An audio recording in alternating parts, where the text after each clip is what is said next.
未聽過啊？未聽過，唔知道啊？未聽過啊？未聽過喎，未聽過喎。搭水我就知，係啊，都係型叻呢㗎啦。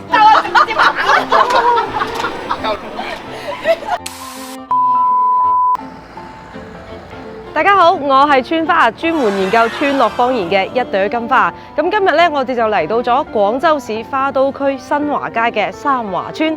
聽講呢度有好多好玩又刺激嘅方言喎。咁而家就等我哋一齊去睇睇呢度嘅方言有幾好玩。Go go go！ 你好，靚女，阻你少少時間。問你一個簡單嘅問題，你有冇聽過咩叫做鏟水啊？鏟水啊？未聽過喎，吹水就聽過。靚仔，唔好意思，阻你少少時間。想問問你知唔知咩叫鏟水咧？鏟水啊？係啊。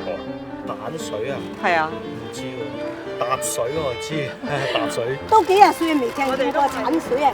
未聽過啊？唔知喎，未聽過係咪？未聽過。唔識喎，我啊，未聽過啊？未聽過喎。介紹下。鏟水啊？係啊。鏟水咪型叻嗰啲啦，係嘛？哦。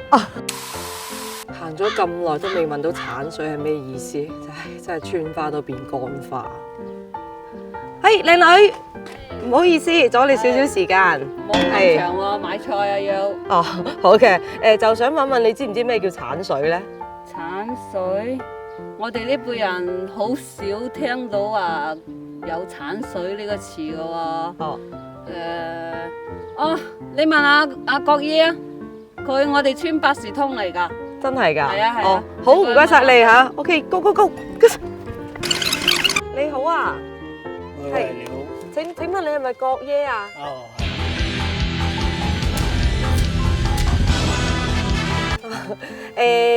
聽聞咧你係村入邊嘅百事通喎。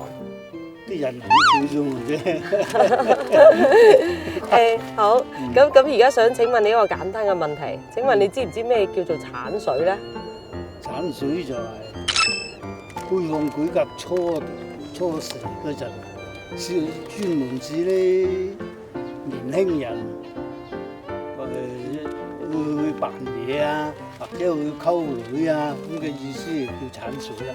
哦，即係呢個係你後生時候會講嘅詞語嚟嘅係咪啊？係啊。係啊。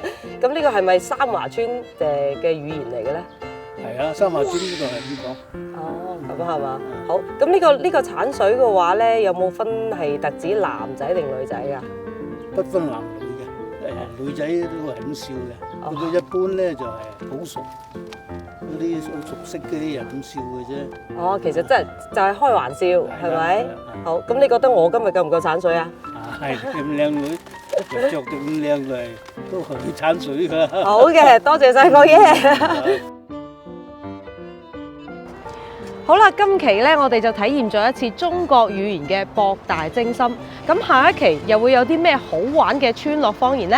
請留意我哋下一期嘅節目啦，拜拜。